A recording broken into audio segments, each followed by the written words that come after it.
9 for 9. Hermit. I sit like a hermit writing it all down, all those ideas that will later gain life and those that will not. It's an interesting existence, one that keeps me going even when the mind doesn't want to. September. Un mes raro, uno lleno de work, cause el semestre toma forma de vida, and the teens start acting up even when they should start taking things seriously. An interesting and weird month where I celebrate two of the most important women in my life, but one where I can't properly celebrate them due to the mountain of stress that begins to pile up. Shelter. In these words and these works, I seek shelter and escape the stress from the world for a few seconds, minutes, sometimes hours, that later give life to what was once abstract. Pain. You constantly make your presence known, especially after long days of work, where you take control of the physical and mental, and you make us all question if it's even worth it to keep going when so much of you is absorbed to gain so little in exchange. Sadness.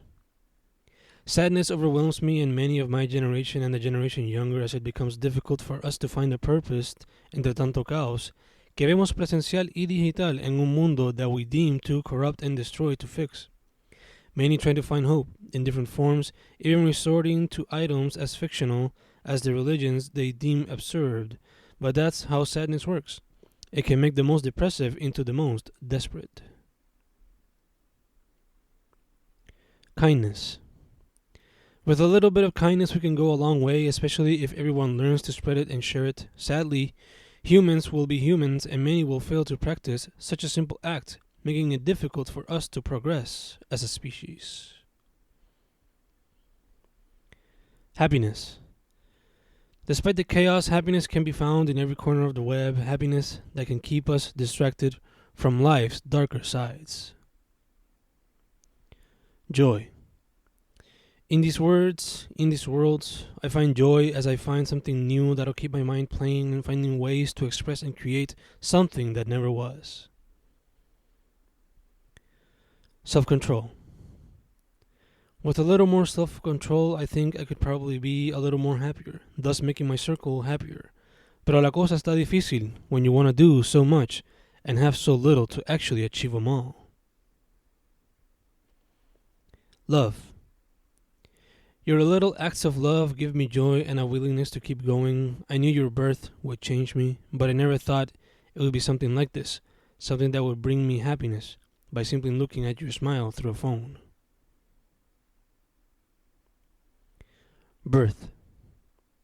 You have yet to be born, you have yet to be in the cards, but the day that you become a part of us in the physical world will be a time that'll surely change us in ways more powerful than that of your cousins, for you will be a direct part of our flesh and blood, and I'm sure your smile will make us even happier than we ever thought possible.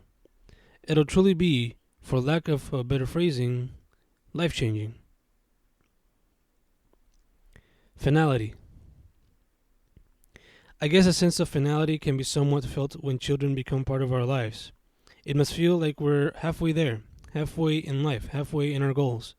All that's left is to raise them as best as possible, so they too can be people of good, and if they too decide to bring flowers to this world, then that would be a little bonus to that feeling of finality.